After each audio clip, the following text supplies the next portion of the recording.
Dios te bendiga, muy buenos días, gracias por conectarte con nosotros otra vez desde el avivamiento de la calle Broadway. Bienvenidos a otra transmisión de este servicio en vivo desde River Arena, desde aquí, desde la costa oeste de los Estados Unidos, desde Anaheim, California, transmitiendo, por supuesto, para los 5 continentes. Gracias por estar ahí, gracias a los que desde muy temprano nos estuvieron enviando fotografías y nos decían que estaban esperando, expectantes para lo que Dios nos iba a dar hoy. Muy bienvenido, gente maravillosa.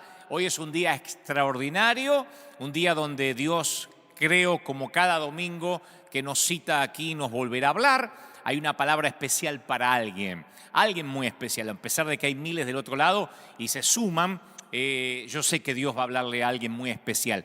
Me fascina pensar que Él hace una cita para personas muy puntuales del otro lado. Familia, gracias por estar ahí. Recuerden que están viéndonos a través de la página oficial www.river-church.org o también a través de nuestra página oficial de YouTube o en la página de Facebook. Entonces cada uno ahí puede ver la cantidad de gente que se va sumando, pero son distintas plataformas que después nos dice cuántos dispositivos había en total, porque sabemos que por cada dispositivo hay varias familias y les mandamos un saludo enorme, especial.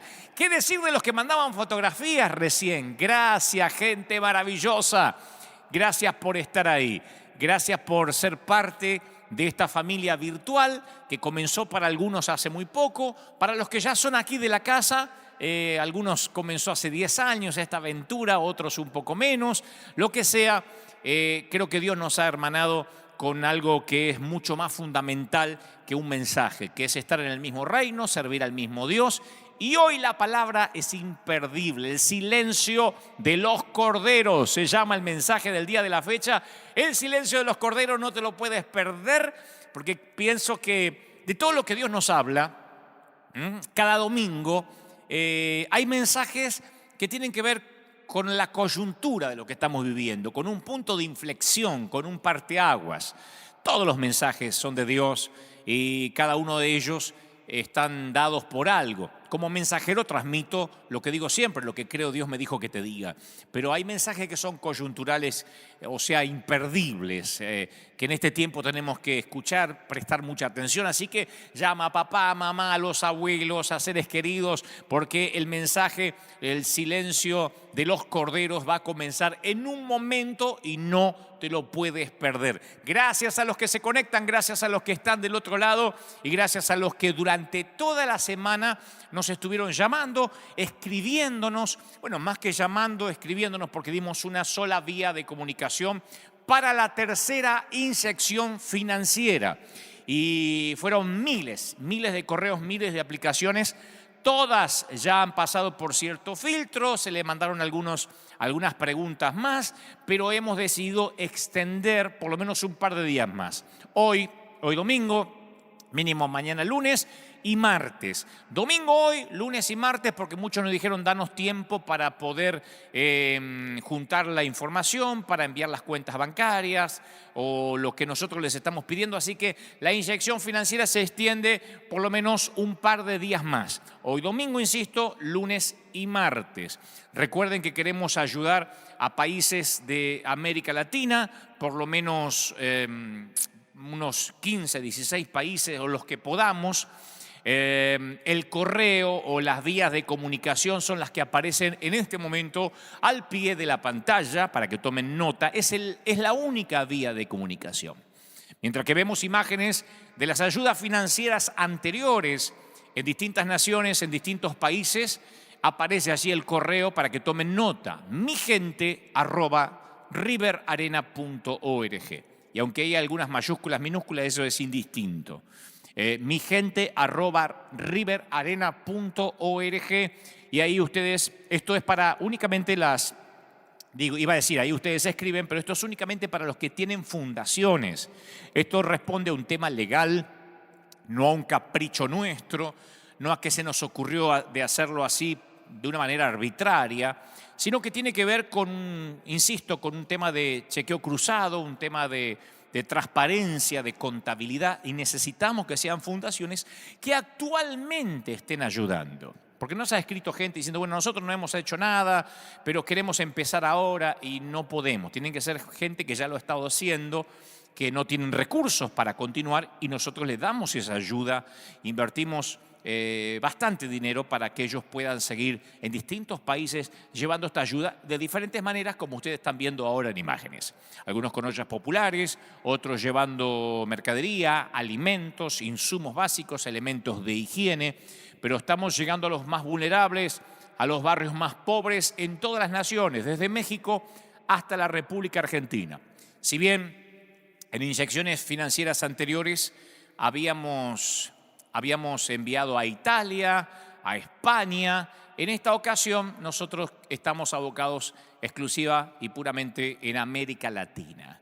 Entonces ahí está el correo, tomen nota, queremos que sean parte de este batallón, de este escuadrón de búsqueda, de ir por la gente que necesita, esas mamis, esos papis, esos nenes que a lo mejor no tienen lo necesario para comer esta noche. Y yo creo que ustedes pueden ser los brazos, las cartas leídas de qué es lo que el Señor declara que seremos y que debemos ser. Así que mi gente @riverarena.org para que ustedes escriban y nosotros vamos a procesar esa información rápido, pero hemos decidido abrir una ventana de por lo menos unas 72 horas más para que tengan la posibilidad, aquellos que estaban más rezagados, aquellos que a lo mejor no pudieron ver el servicio del domingo pasado. Y entonces ahora dice, bueno, yo quiero aplicar para esta ayuda y pueden hacerlo. Abrimos 3 días más, la posibilidad, pueden mandar el correo desde hoy mismo, lunes, martes. Somos una fundación, esta es la cuenta bancaria, no puede ser una cuenta bancaria personal, obviamente, tiene que ser de la fundación o de la iglesia, y por supuesto el nombre del responsable. Recuerden que no aceptamos recomendaciones. Hay mucha gente que dice, bueno, mi pastor no les va a escribir, pero yo se lo quiero recomendar. Bueno, yo conozco una fundación que hace algo, ¿por qué no le escriben ustedes? No, tiene que ser la fundación, la iglesia, la cual nos escriba. ¿Por qué? Porque es el modelo, porque es la manera que lo hacemos de una manera práctica, utilitaria, rápida, expeditiva, pragmática. Así que gracias a todos los que nos escribieron, que son muchísimos, y nos dan ganas de ayudarlos a todos. Y a pesar de mis aclaraciones está el que dice, yo sé que hay que hacer fundación, pero ¿y si no somos? Yo sé que Dante dijo que tienen que tener una cuenta a la iglesia, pero si no tenemos cuenta, yo sé que dijo que es para repartir alimentos, pero si quiero construir una casa, y yo pienso que siempre hay un grupo de gente que dice, a ver, saltemos todas las reglas. Vamos por las excepciones. Y no podemos hacer excepciones porque se trata de dinero. No es que nosotros podemos mandar la mercadería, sería más fácil. Si nosotros dijéramos, bueno, mandamos nosotros los insumos básicos, pero tenemos que mandar dinero. Y cuando hay envíos de dinero, es un tema muy delicado por temas contables, por temas de transferencias bancarias, no se puede triangular la ayuda, etcétera. Cosas que no les quiero aburrir, pero gracias por estar ahí siempre apoyándonos. Y le hablo a los que son miembros de la iglesia, tanto de manera práctica, directa, o los que son miembros de River desde hace un tiempo de manera virtual, porque nos llegan ofrendas, nos llegan donaciones desde todo el mundo. Gracias por apoyarnos, por estar siempre ahí, por no fallar, porque son fieles. Y creo que eso es una de las cosas más importantes que tenemos los hijos de Dios. Gracias porque las donaciones de ustedes permiten que este río no se detenga.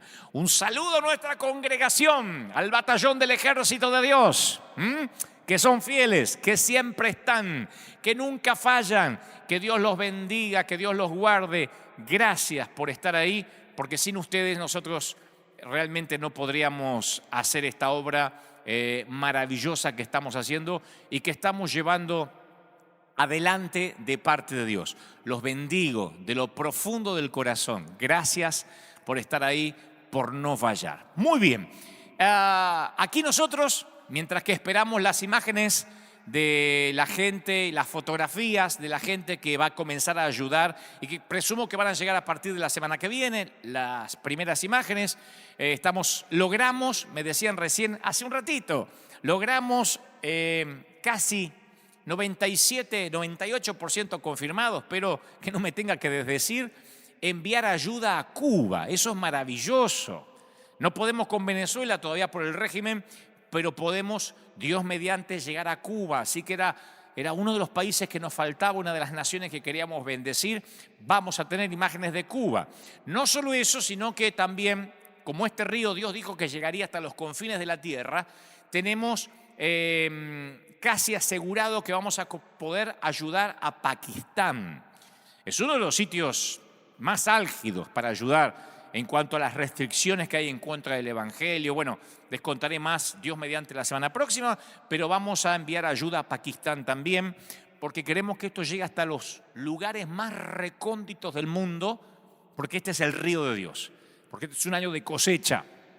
Tal vez no veamos la cosecha de manera tradicional a lo que estábamos acostumbrados, pero es un año de cosecha distinta, diferente, mucho más grande. Es una red gigantesca que podemos tener a través virtualmente, a través de internet, a través de las redes, de esta cápsula maravillosa que nos permite llegar a distintas partes. Y aquí, eso era lo que yo quería decirles, aquí, mientras nos preparamos para escuchar el mensaje, el silencio de los corderos, mientras se están sumando miles de personas, me dicen que cada vez son más, ahí en YouTube, en nuestro canal oficial de YouTube, en nuestro canal oficial de Facebook y nuestra página web www.river-short.org, se me trabó. Pero mientras que están mirando ahí nuestras diferentes plataformas digitales y nos preparamos para el mensaje, quiero que vean y se sorprendan con nosotros con la historia de una familia que la pasó muy mal, que estaba en crisis, que realmente dijo, ahora sí perdimos la esperanza. Vean cómo la iglesia, cuando realmente sale a hacer lo que debe hacer, además de hablar, además de predicar, cuando la iglesia sale a bendecir, vean lo que puede pasar con una nueva familia, con un grupo familiar que se sorprende, porque ni siquiera ellos antes habían estado en una congregación cristiana. Quiero que disfruten conmigo esta historia mientras nos preparamos para todo lo que viene. Tras esta historia, tengo algo para contarte respecto al estatus que está teniendo la iglesia con respecto a la pandemia, con lo que está ocurriendo, con la cuarentena esta que se extiende en muchos países hasta el hartazgo. Te voy a contar algo que estoy seguro que te va a ser de bendición o que por lo menos necesitas saber. Después de eso también viene el mensaje, el silencio de los corderos. Antes quiero que se sorprendan y disfruten conmigo lo que esta familia va a vivir, porque esto es iglesia. ¿Acaso hay alguna otra manera? Miren, estaban agradecidos y ver la carita de ellos de recuperar la esperanza, de que ahora se les va a hacer un poco más fácil, nos llena el corazón, nos llena el alma. Hicimos varias casas esta semana, pero queríamos mostrarle por lo menos una para no atosigarlos, no aburrirlos, pero esto ocurría aquí muy cerquita y no podían creer. En un momento fuera de cámara nos preguntan si tenían la obligación de algo, si tenían la obligación de, no sé, de pagarnos. Le decimos, no, solamente queremos orar por ustedes, bendecirlos. Esto es iglesia y ojalá que ustedes en cada sitio, en cada lugar puedan ayudar, puedan bendecir, cada uno con las posibilidades que tiene. Te decía recién que quería contarte un poco el estatus de la situación. Aquí, por lo menos en la costa oeste, en California, el gobernador o la gobernación ha decidido cerrar todo otra vez. Nosotros no abrimos, nos mantuvimos siempre con el todos o nadie, porque decidimos que esa era la manera, la forma, y creemos que esa es la forma que tenemos que continuar, ¿no? No discriminar ni a niños, no discriminar ni a ancianos, ni a enfermos, así que todos o nadie, esa sigue siendo nuestra bandera, sigue siendo nuestro estandarte. Convengamos que hay jurisdicciones que no son del César, que no son del faraón, que le pertenecen al Señor, entonces nunca el Estado se puede inmiscuir en la adoración, decirnos si podemos o no podemos cantar. Entendemos todas las reglas de asepsia, las reglas de prudencia, pero creo que esto va a continuar. Por lo que hemos averiguado, no hay intenciones, no está en agenda abrir las iglesias, no solo aquí, en gran parte del mundo. Me temo, sin sonar apocalíptico, que esto pueda traer detrás algún interés político oscuro. Hay que orar mucho. Hay que orar muchísimo para que si hay algún interés, algo que se haya gestado en la oscuridad, sea sacado a luz. No quiero usar este tiempo, este maravilloso servicio para hablar de teorías conspirativas, pero sea lo que sea, confío en un Dios que nos ha prometido que ninguna arma forjada contra un hijo de Dios prosperará. Entonces vamos a seguir así, bendiciendo a miles de personas a través de las redes, a través de estas plataformas digitales. Pero mientras tanto oremos fuerte, porque sé que en la gran mayoría de las naciones está bastante compleja la cosa, cuarentenas que se extienden, países que regresan otra vez a la fase 1, que vuelven a cerrar todo, y realmente frustrante para los que pierden empleos, para los que no pueden salir y para los que no pueden congregarse, los que no vemos ni siquiera en el horizonte la esperanza de que la iglesia esté en agenda política, que digan, bueno, vamos a darle la posibilidad a los cristianos a que vuelvan a reunirse y a orar. Y sabemos que la solución a todos los problemas está en la oración mancomunada, en congregarse, no dejar de congregarse como algunos tienen por costumbre, como dice las Escrituras. Entonces, vamos a orar fuerte.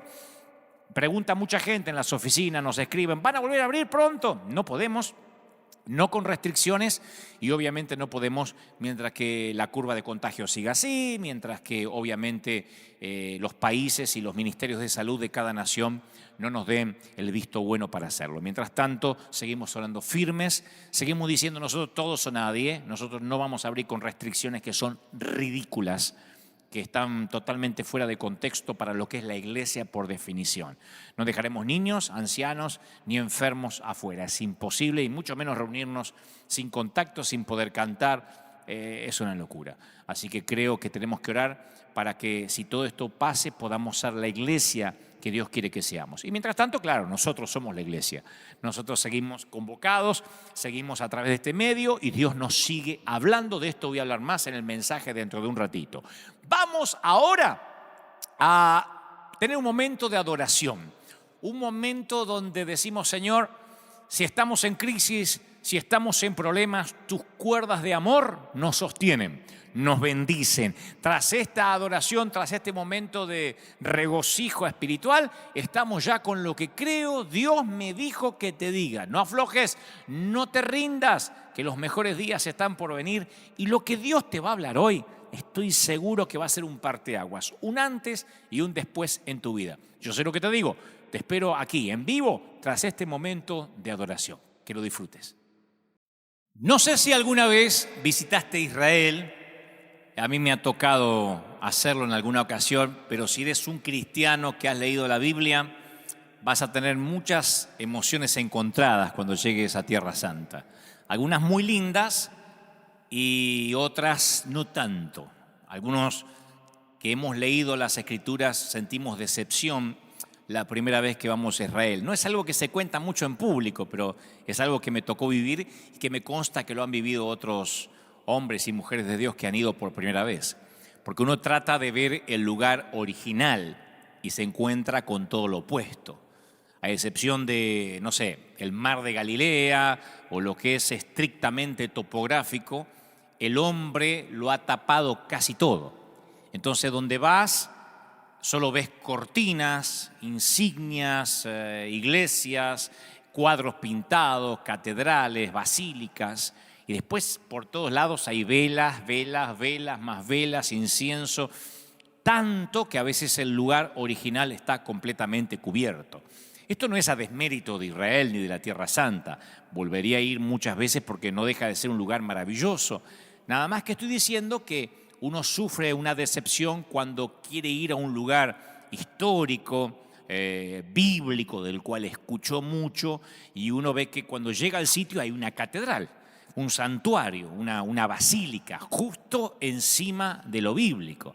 Tú te imaginas que vas a ir a Belén y ver un pesebre, y no, hay una basílica. Te imaginas que vas, no sé, al monte de la tentación y vas a ver un monte. No, hay una iglesia. Entonces, uno va ansioso por caminar a esos sitios del que tanto escuchamos y hay una basílica o una iglesia repleta de imágenes. Y la gente toma fotografías de los adornos, de las imágenes, de los tapices. Hay numerosos íconos y el crecimiento de siglos y siglos de veneración, pero se pierden lo más importante. Entonces, cuando yo recordaba esto, pensaba que a nosotros en la vida cristiana nos puede suceder lo mismo. Podemos tener una computadora repleta de videos cristianos o en nuestro celular, estantes llenos de libros espirituales y hasta hace muy poco una agenda llena de servicio a Dios en el templo. Pero nunca debemos confundirlo con lo más importante, que es una cercanía pura y sincera con Jesús. Yo digo siempre que mi deseo desde que comencé a predicar siendo un muchachito, mi deseo siempre fue que cuando la gente me vea o me escuche, la sensación que le quede es que Jesús y yo pasamos tiempo juntos, mucho tiempo juntos. Porque cuando uno pasa tiempo juntos con alguien que ama, con un amigo, se le pegan cosas, ¿no? Uno se va como amalgamando en el carácter del otro. Así que siempre esa fue mi intención, que la gente pueda ver a Cristo reflejado en mí. No es que tenga un complejo mesiánico, ni mucho menos. Pero siempre digo, es maravilloso que la gente diga, este estuvo con el Señor. Se nota que pasa tiempo con Él. Y quizá tú llevas años en el Evangelio y asististe a un montón de congresos y escuchaste decenas de profecías.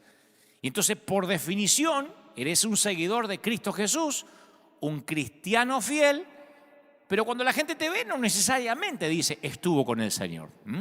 Incluso conocidos seguidores de Dios, como Gamaliel, por ejemplo, en las Escrituras, en un momento estuvieron desenfocados.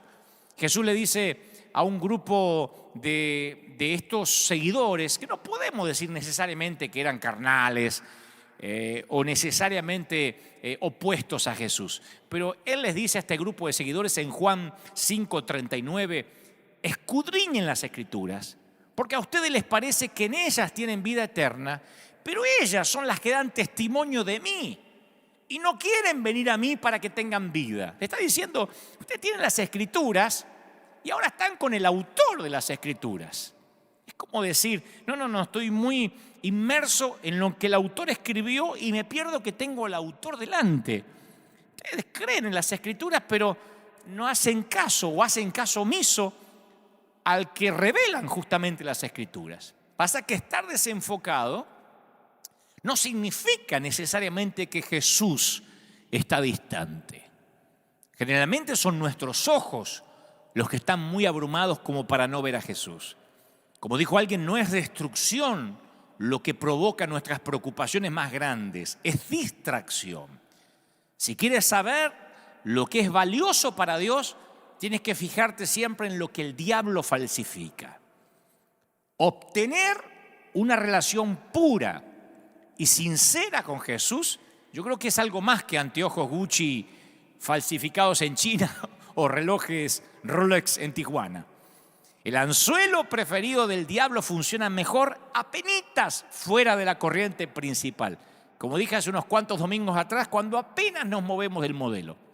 El anzuelo del enemigo es a pocos centímetros del objetivo, apenas paralelo a lo bíblico. Por eso los que se van desviando y van perdiendo esa relación con Jesús no se dan cuenta que se están desviando, que se están apartando de la verdadera senda. Es el anzuelo titulado Evangelio complicado, ¿no?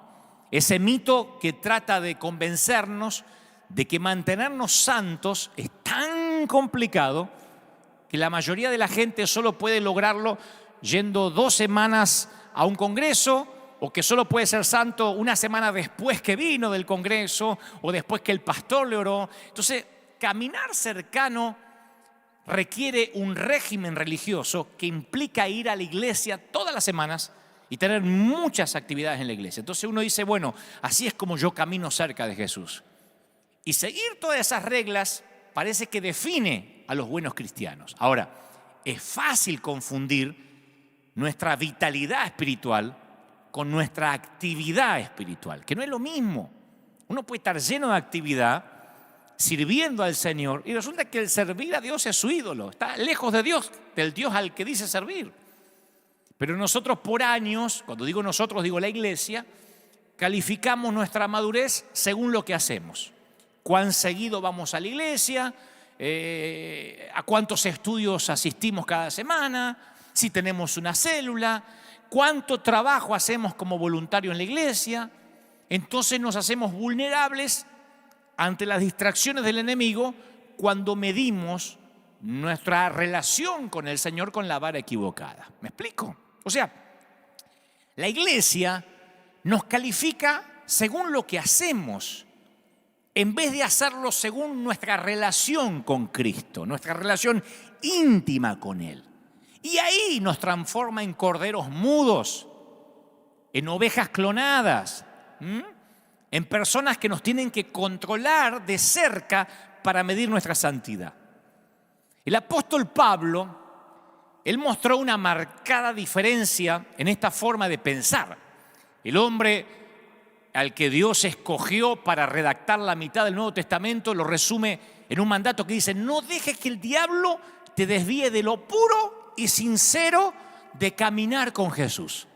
O sea que Jesús no vino a complicar el evangelio, vino a simplificarlo sin comprometer la pureza, claro, sin comprometer la santidad. En el pasado los maestros religiosos, con el fin de retener el control de la gente, sacaron a Dios del alcance de la gente común, que es muy parecido a lo que sucedía en muchas de nuestras congregaciones poquito antes de la pandemia. Cuando comenzó esta pandemia, un ministro, que no voy a decir quién, es amigo, muy preocupado me llamó y me dice: che, ¿viste lo que está pasando? Así no vamos a poder controlar a las ovejas, yo no las puedo controlar. Y la primera falacia de lo que me dijo es que nunca fueron sus ovejas. La segunda es que no las tiene que controlar, las tenía que pastorear, no controlar. Y me llegan un montón de testimonios de personas que me dicen: ¿sabes qué? Ahora, Dante, puedo ver tus mensajes. Porque antes mi pastor o mi líder me prohibía verte, porque decía que eras ecuménico, eras un apóstata. Por darte un ejemplo, no es que ver mis mensajes necesariamente te hace caminar con Jesús.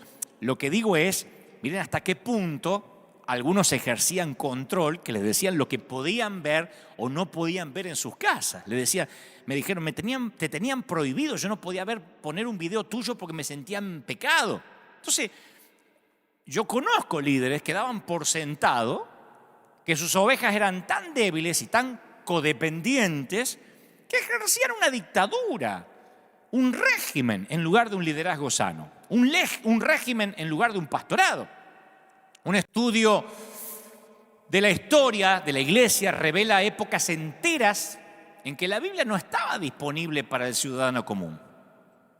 La gente quería acceder a las Escrituras y no estaba disponible, pero no necesariamente en el catolicismo. Aún dentro del pueblo protestante hubo unas épocas donde la gente no podía acceder a la Biblia. Y la razón era que los líderes de la iglesia estaban convencidos que el seguidor promedio no podía comprender las Escrituras sin que los conocedores la interpretaran primero. Por eso digo que esta pandemia es una oportunidad única, fascinante, de ver a Jesús con ojos nuevos, de que el Espíritu Santo te dé una propia revelación de Jesús. Yo pienso que la pandemia es una oportunidad única de conocer a Jesús con la ayuda del Espíritu Santo y no con una interpretación prestada. Esta pandemia va a erradicar a los nietos de Dios del reino. Hace muchos años yo escuché a un predicador que decía: Dios no tiene nietos, Dios tiene hijos. Por más que algunos vean a Dios como un abuelito, no tiene nietos, Dios tiene hijos. Nieto es el que escucha lo que dice el hijo. No, Dios tiene hijos con relación directa. Entonces los nietos, los que han vivido de espiritualidad prestada, con esta pandemia van a tener que aprender a vivir como hijos. O están aprendiendo a vivir como hijos. Yo estoy convencido que esta temporada, que por cierto es muy álgida, muy especial, entre otras cosas, es para comprobar la legitimidad de los cristianos. Lo hemos dicho un montón de veces. Segunda de Corintios 11:3, la palabra que Pablo usa para indicar sincero es aplotes, con H, aplotes. Es una palabra ilustrativa que significa abierto. Aplotes es desplegado. Y esa palabra Pablo la toma de los tejedores de tapices de esa época, que los desplegaban a la vista de todos para que el comprador del tapiz pudiera verlo completamente. No se lo llevaban enrollado y después se pegaban la sorpresa y tenían que ir a reclamar en asistencia al cliente. Entonces, él usa la palabra plotes porque él habla de ser sinceros, desplegados. Ninguna relación se sostiene por la perfección, sino por la apertura, por la honestidad. Una pareja no se sostiene porque son perfectos ambos o uno de ellos, sino porque son sinceros.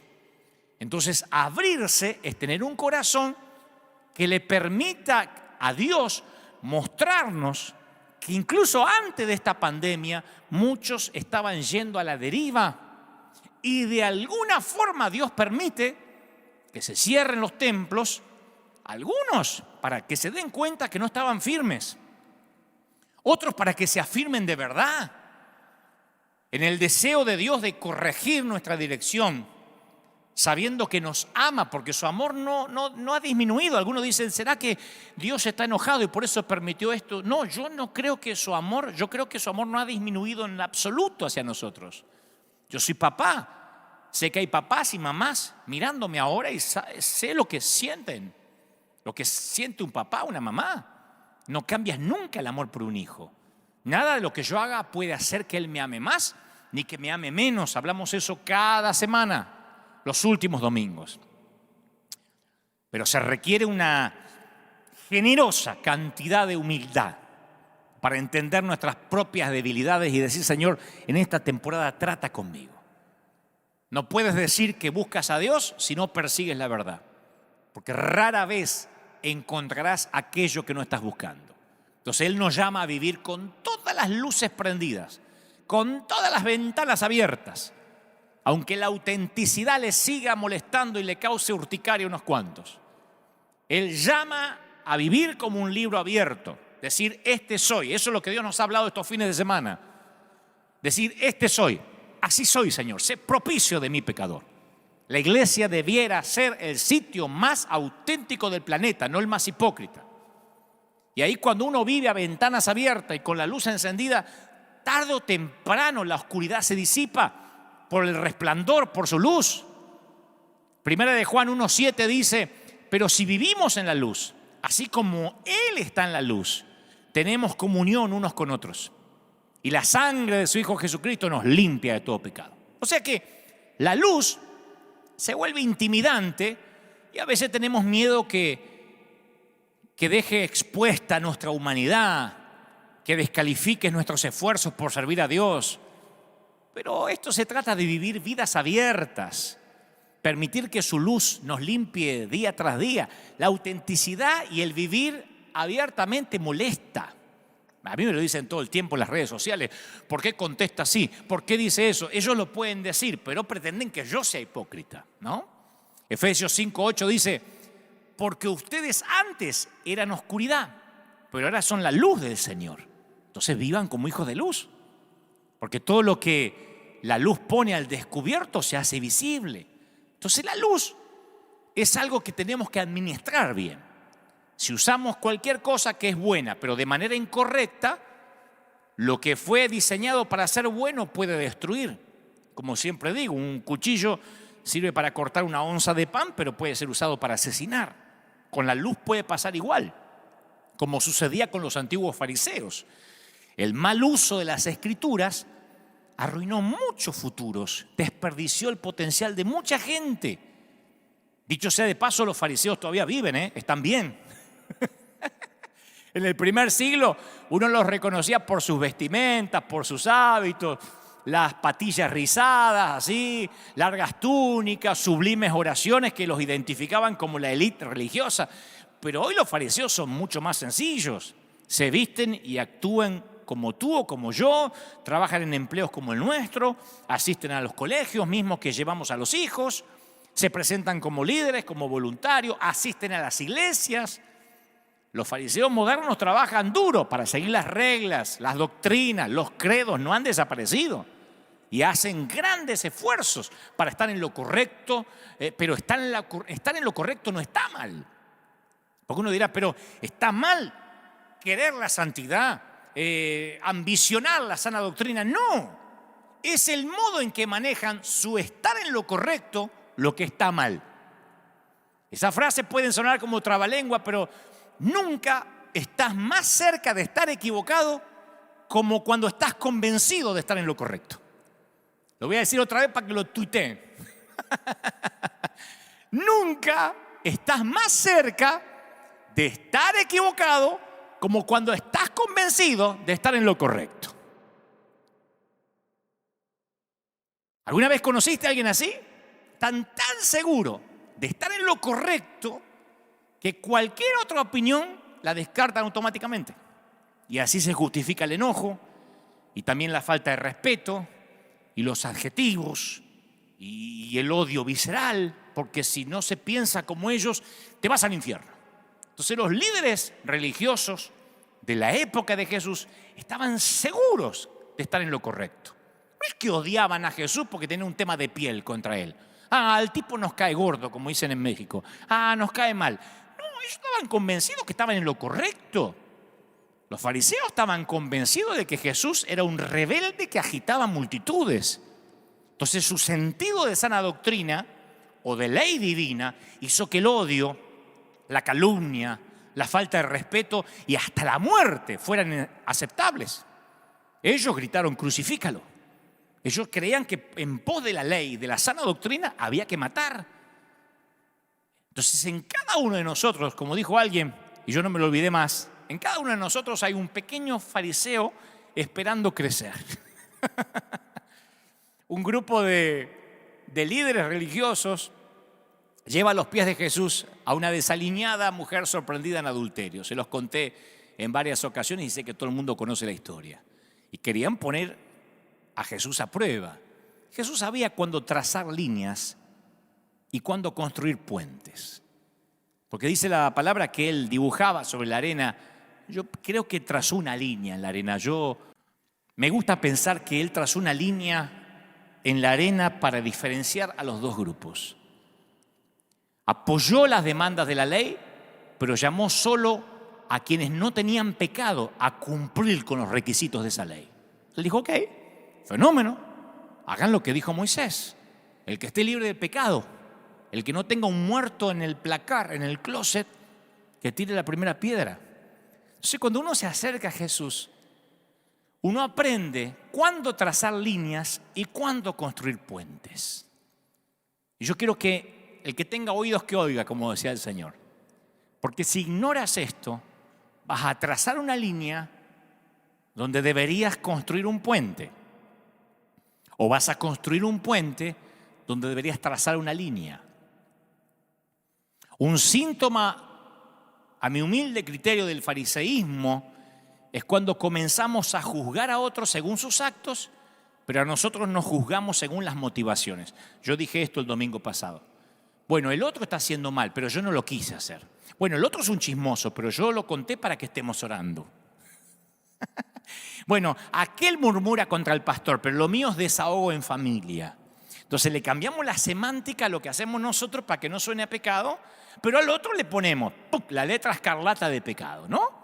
Ese es el primer síntoma. Juzgamos al otro por lo que hace y a nosotros por lo que en realidad queríamos hacer. No es lo que quise hacer. Un segundo síntoma es cuando estamos convencidos de que a Dios les disgustan o les molestan las mismas personas que nos disgustan y nos molestan a nosotros. Si a mí no me cae bien, a Dios tampoco le cae bien. Si a mí el tipo no me gusta cómo se viste, porque tiene el pelo parado, porque se puso un arete en la nariz, a Dios también le repugna porque a mí me repugna. De allí que surgen las doctrinas a veces ridículas. Esa música no le agrada a Dios, porque primeramente no le agrada al pastor. Entonces, si el pastor cree que la música rock es del diablo, él dice: Dios me dijo que el rock es del diablo, y no lo mueve de ahí. El segundo síntoma es cuando decimos lo que nos gustaría que Dios dijese. Dios no tiene problema con que cada uno tengamos los gustos. El problema es que cuando hacemos de nuestro gusto personal una doctrina. Entonces, cuando uno nota alguno de estos síntomas, es porque es tiempo de volver a Jesús. Esto sería una invitación en una campaña evangelística. Vuelve a Jesús. Dirían a Condia: vuelve a Jesús. Pero no es una invitación que solemos escuchar los que tenemos 30, 40 años de peregrinar cristianos. Sin embargo, tenemos que volver a Jesús. Esta pandemia, insisto, es la oportunidad fascinante de ver a Jesús con ojos nuevos. Por algo Dios lo permitió. Es muy peligroso ser religioso sin volver constantemente a Jesús. La historia registra que los que hicieron el mayor daño estuvieron inclinados a ese evangelio complicado. Saben de Dios, conocen las Escrituras, pero se detienen a un paso de una auténtica relación con Cristo Jesús. Conocen la Biblia de portada a portada, pero cuando los ves tú no dices, oh, este estuvo con Jesús, se parece a él. No, saben lo suficiente como para calmar sus conciencias y justificar sus actos de matar a los infieles. Porque viste que hay gente que tiene un extraño placer cuando rematan heridos de su propio ejército. Cuando invierten sus municiones contra sus camaradas, hablando metafóricamente. Hay gente que les fascina rematar heridos. Se enteran de que alguien está bajo tentación o cayó en pecado y lo rematan porque sienten que así sirven al Señor. Maté a un infiel. Los pescadores, no los pecadores, dicen que la tentación que captura a los peces suele ser 99% el sabor de la carnada y 1% el anzuelo. Y Satanás sabe que no puede convencer a las personas con una capa roja y un tridente. Sin embargo, también sabe que si puede camuflar un 1% de engaño con 99% de verdad, él puede llenar una red de peces. Es un poquito desviado de la verdad. Segunda de Corintios 11:14 dice, y no es de extrañar, ya que Satanás mismo se disfraza de ángel de luz. Por eso no es de sorprenderse que sus servidores se disfrazan de servidores de justicia. O sea que al diablo no le importa para qué lado del camino te desvíes, siempre y cuando te desvíes. Entonces, otro error que cometemos no es alejarnos un paso, sino a veces llevar a Cristo demasiado lejos. Eso es otro error. Porque algunos dicen, bueno, sí, está bien, me desvío un poco, pero otros llevan a Cristo muy lejos. Por temor a desviarnos, vamos más allá de lo que está escrito solo por las dudas. Los que dicen, bueno, está muy sencillo el Evangelio. Che, vamos a agregarle más doctrina por si las moscas, para no pecar. Porque está muy sencillo esto. ¿Cómo que hay que correr a la gracia y ya está? No, vamos a agregarle algo para estar seguro. Y entonces se crean regímenes imposibles de seguir, pero que ofrecen control a quienes lo enseñan. Los fariseos lo hicieron. Ellos definían y aplicaban las Escrituras de una manera tan estricta para asegurarse que la gente no cayera en pecado, no se equivocara. Entonces ustedes dicen, bueno, las motivaciones eran correctas, sí. El tema es que nadie lograba cumplir esas reglas. Por ejemplo, por temor a violar el sábado, los rabinos ordenaban que el pueblo judío no saliera de sus casas por un periodo de 24 horas. Mejor no te muevas de la casa. El hashtag quédate en casa ya existía ahí. Para asegurarse de que nadie mirara a una mujer con lujuria, los esposos cubrían a sus mujeres en público hasta hacerlas parecer telas andantes. Había otros que se llamaban los judíos sangrantes, que eran los que se ponían vendas en los ojos, que hasta el día de hoy están en Israel, yo los vi. Le dicen sangrantes porque se tropiezan con las columnas, con las paredes, pero ellos prefieren estar sangrando, llenos de moritones, antes de tentarse con alguna turista que a lo mejor está usando pantalón o una falda corta. Ustedes dicen, qué exagerado. Pues no hemos cambiado mucho. Tenemos hasta el día de hoy infinitos debates sobre lo que se puede, sobre lo que no se puede. Como dije el domingo pasado, evaluamos el comportamiento, las actividades de los otros como si nuestro don espiritual, nuestro llamado fuera juzgar la madurez de otros creyentes. Esta semana, José Luis Rodríguez, el famoso cantante, el Puma, con el cual tenemos una amistad de años, porque allá en el año 1997 Me llamó por teléfono, habló con el presidente de la nación de ese entonces de mi país para que yo comenzara en televisión sin tener ninguna obligación. Él movió sus contactos, sus influencias. Yo le debo siempre esa conexión divina y además es un hombre al que quiero mucho. Estuvo a punto de morir hace relativamente poco por un efisema pulmonar, tuvo trasplante de los pulmones. En ese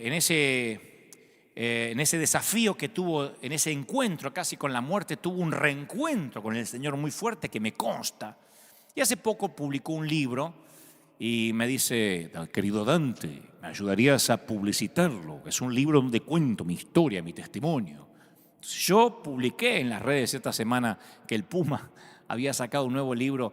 Yo digo, pobre Puma que no haya leído los comentarios, porque 10 de cada 10, 9 era que primero se reconcilie con sus hijas. Que ese hombre, antes de llenarse la boca, le pida perdón a las hijas. Que ese hombre, como está, se va al infierno. Lo condena la mayoría. Como si les constara a la gente la vida privada del hombre. La mayoría opinando por lo que vieron en una revista de Chimento o por lo que vieron en el programa de Chimentos. Entonces, en una recomendación de una página cristiana, yo pedí que la gente iba a decir que bueno, alguien que estuvo oliendo la muerte regresó y ahora da testimonio. No, que se reconcilie con sus hijas, decían todos los que seguramente tienen una familia perfecta y que les consta qué pasó en la casa del Puma y que ellos no le van a perdonar al Puma. De hecho, ya lo están mandando al infierno a menos que ellos vean una foto que les certifique que perdonó a las hijas. Yo ni sé qué pasó con las hijas. Soy amigo del Puma, pero ni me importa, es su vida. Ahora, si yo supiera que yo voy a llegar al cielo y el Señor me va a decir: Dante, ¿te ocupaste de que el Puma perdonara a las hijas? Ahí sería mi preocupación. Pero apenas puedo con mi vida, como para ocuparme de lo que hace el otro con su familia. Entonces mi pregunta ¿es eso lo que Jesús realmente quiere que hagamos? Insisto, esta pandemia es la oportunidad fascinante de ver a Jesús con ojos nuevos. Pablo reconoció esa tendencia de ir más allá de lo que decía Jesús. Y se refirió a eso en su carta a la iglesia de Corinto. Y se aprendan de nosotros aquello de no sobrepasar aquello que está escrito. No sobrepasar lo que se escribió. Para que ninguno se vuelva arrogante en favor del uno contra el otro. Primera de Corintios 4:6. Cuidado que alguno no escriba más de lo que está escrito, que agregue más doctrina de la que está, porque querer exceder a Jesús puede hacernos sentir superiores al pensar que somos los únicos creyentes santos y verdaderos del planeta. Y llega Jesús, y Jesús fue el primer revolucionario de lo simple. Veo que Jesús se introduce en una escena religiosa complicada, un régimen religioso corrupto de control, atiborrado de fariseos, de saduceos, de herodianos, de celotes, de esenios. Pero él no se manejó con las reglas de ninguno, no soportó su hipocresía. En ese entonces, los líderes religiosos habían desarrollado un sistema con 613 leyes. Eligieron ese número porque era la cantidad de letras que había en el texto que contenía los 10 mandamientos. Dijeron, bueno, vamos a hacer 613 leyes. Y hallaron las 613 leyes, o el respaldo para esas 613 leyes, en el Pentateuco, en los primeros 5 libros del Antiguo Pacto. Dividieron la lista en mandamientos afirmativos, hagan esto, y mandamientos negativos, no hagan aquello otro. Había 248 mandamientos afirmativos, uno para cada parte del cuerpo según la interpretación. Y 365 mandamientos negativos, uno para cada día del año. Luego subdividieron esa lista en mandamientos vinculantes y mandamientos no vinculantes. Entonces pasaban los días debatiendo si esas divisiones eran exactas, catalogándolas, mandamientos en cada división. Llega Jesús, que tiene la capacidad de tomar lo complejo y simplificarlo. Y los fariseos dicen, vamos a debatir con este. Si es un verdadero Mesías, va a saber debatir. Porque el objetivo de los tipos era humillar a Jesús delante de la multitud. Entonces eligen al más sagaz que había entre ellos, especialista en leyes, para abordar a Jesús. Y delante de todos le dice: hey, a tu criterio, ¿cuál es el mayor mandamiento de la ley? Le estaba diciendo de los 613, que para empezar a ver si te lo sabes, ¿cuál es el más importante? Y el Señor responde: ama al Señor, tu Dios, con todo tu corazón, con toda tu alma, con toda tu mente. Ese es el primero y el más importante. El segundo se parece a ese: ama a tu prójimo como a ti mismo. De estos dos mandamientos, le dice el Señor, le agrega, depende toda la ley y los profetas. Toma, en tu cara. Él dijo que la ley, y le agregó los profetas, se resume en esta frase simple y perfecta. No bajó el nivel de la ley, tampoco la abolía. Él captó la totalidad del espíritu de la ley, toda su esencia en una sola frase. Dijo que todo dependía de eso. Resumió 613 mandamientos en 2. Eso lo querían matar. Tomó los otros tipos ahí con la calculadora. Hoy cuál tocaba, no, hoy no era el otro. ¿Cuáles son los vinculantes? No, los vinculantes, ¿cuáles? Jesús dijo: no, son dos nomás. Amá a Dios y amá a la gente. Tomó la complejidad de la ley y la hizo simple. Entonces los tipos decían: no puede ser. Nos matamos estudiando para no pecar, y lo reduce a eso, a amar a Dios. Jesús era un rabino, un maestro. Y en la cultura judía, cada rabino tenía un yugo de enseñanza. ¿Qué era el yugo? Las instrucciones, el contenido, la doctrina, el mensaje. Entonces muchos rabinos ponían yugos de enseñanza sobre las personas que eran imposibles de acatar, porque era un legalismo extremo. Y esos yugos apartaban a las personas de la gracia en vez de atraerlas. Esos yugos oprimían y agotaban a las personas. Entonces un día Jesús le dice a la multitud, en Marcos 11:28, se vengan todos los que están cansados y agobiados. Es como que yo dijera: los que en esta pandemia están aburridos en la casa y ya no soportan ver las mismas caras, vengan. ¿Quién no vendría? Carguen con mi yugo y aprendan de mí, que soy apacible, humilde de corazón. Aparte, mi yugo es liviano, suave, mi carga es liviana. O sea, su enseñanza estaba en abierto contraste contra los rabinos de la época. Porque él no te ofrecía una larga serie de doctrinas, reglas, rituales, reglamentos. Él ofrecía gracia. ¿Qué ofrecía Jesús? Una simple relación con Dios. Y muchas de nuestras iglesias, poquito antes de que estallara la pandemia, estaban atiborradas de actividades. Tanto que la gente le costaba hallar al simple y poderoso mensaje de Cristo, amarlo a Él y amar al prójimo. Las iglesias están tan saturadas, o estaban hasta hace muy poco, tan saturadas de cosas, que muchas personas estaban ocupadas en hacer la iglesia en lugar de ser la iglesia. Hasta escuché por ahí que algún ministro vago en algún momento inventó la frase: se calcula que 1 hora de sermón es igual a 8 horas de trabajo forzado. Lo inventó un vago con la excusa de trabajar 1 hora a la semana. El Señor dijo: mi yugo es fácil. Ahora resulta que para ellos predicar son 8 horas de cargar bolsa en el puerto. Vamos, seamos serios. Alguien se inventó eso para decir: no subestimen que yo predico. Está bien, es una gran tarea predicar, pero no podemos compararla con 8 horas de trabajo levantando paredes.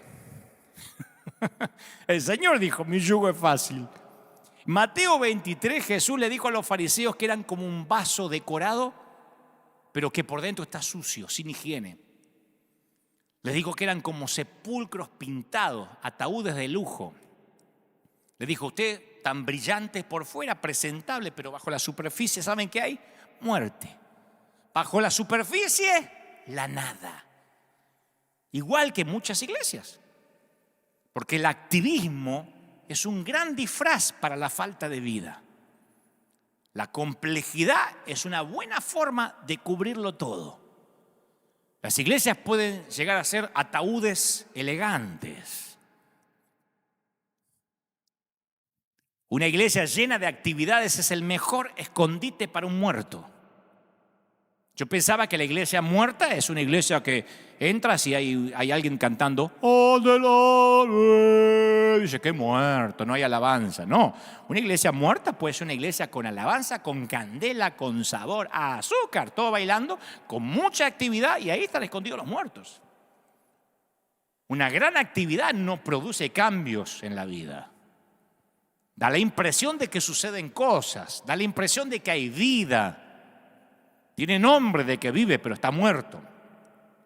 Un voluntario de una congregación me comentó hace poco, dice, en esta pandemia me di cuenta que estaba muerto. Que hasta los mensajes de mi líder, de mi pastor, yo lo escuchaba y me entraba por acá y me salía por allá. Pero seguía yendo a la iglesia porque ahí servía y era líder. Entonces llegaba, me ponía a servir, a veces 4 cultos por día sirviendo, y yo pensé que eso era relación con Dios. Y ahora que empezó la pandemia, que se terminó el servicio, no sé ni orar. Ahora que no tengo un pastor o un apóstol que me hace repetir al que está a su lado la frasecita, no sé ni cómo relacionarme con Cristo. Entonces es lógico que hemos perdido terreno no a pesar de nuestra actividad, sino debido a nuestra actividad. Pero en esta temporada los corderos dejaron de hacer silencio. Los corderos decidieron qué leer.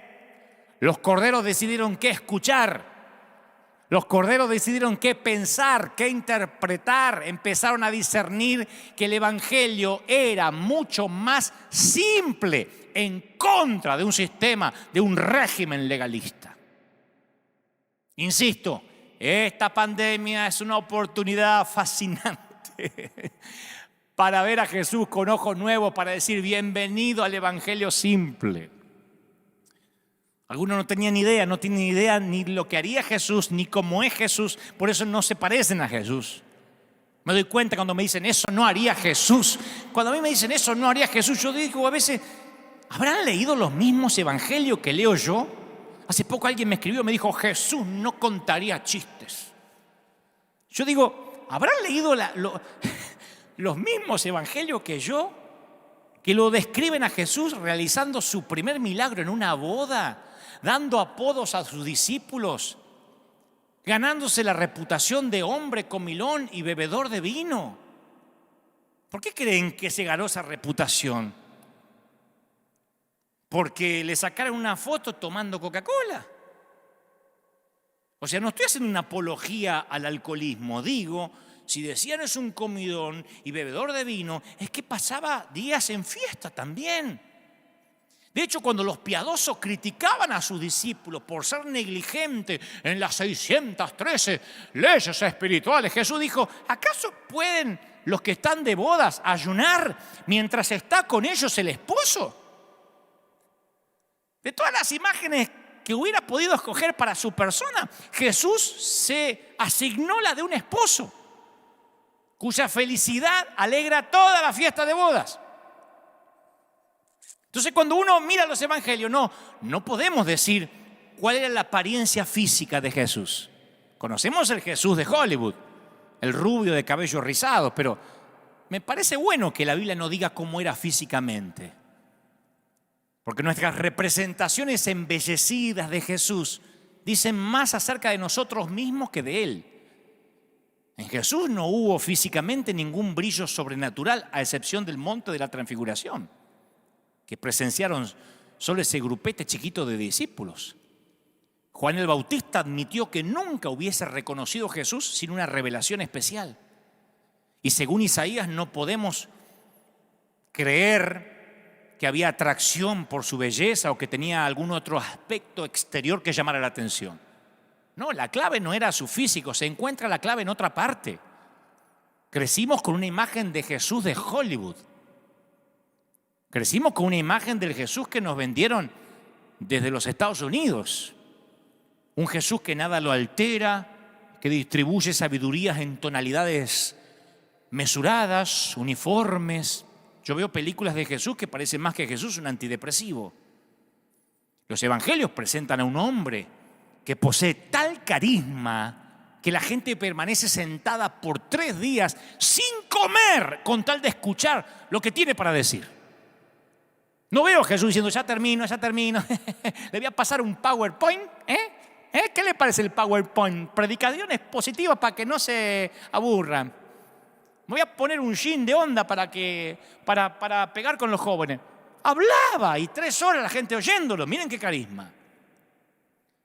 Veo los evangelios y veo un espinel de momentos emotivos de Jesús.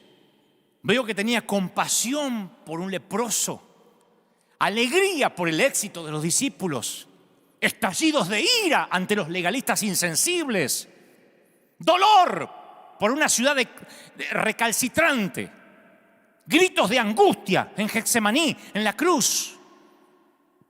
Veo un Jesús que recorría todo un espinel de emociones. No veo ese Jesús de las películas que apenas habla y que si no está microfonado no sabe lo que está diciendo en el Sermón del Monte. ¿Vieron las películas? Bienaventurados los pobres de corazón. Y vos ves que hay 8.000 personas. ¿Y cómo escuchas que está allá atrás? Ni hablando en un estudio de grabación lo escucharías así. Yo creo en un Jesús que levantaba la voz, que gritaba, que tenía una paciencia casi inagotable con la gente, pero cero paciencia con las instituciones y con las injusticias y con los regímenes. Cuando yo llegué a California, me dijeron que aquí los hombres, que la mayoría son mexicanos, le costaba mostrar los sentimientos, que la mayoría tenía que romper con esos estereotipos restrictivos, ¿no?, de la masculinidad.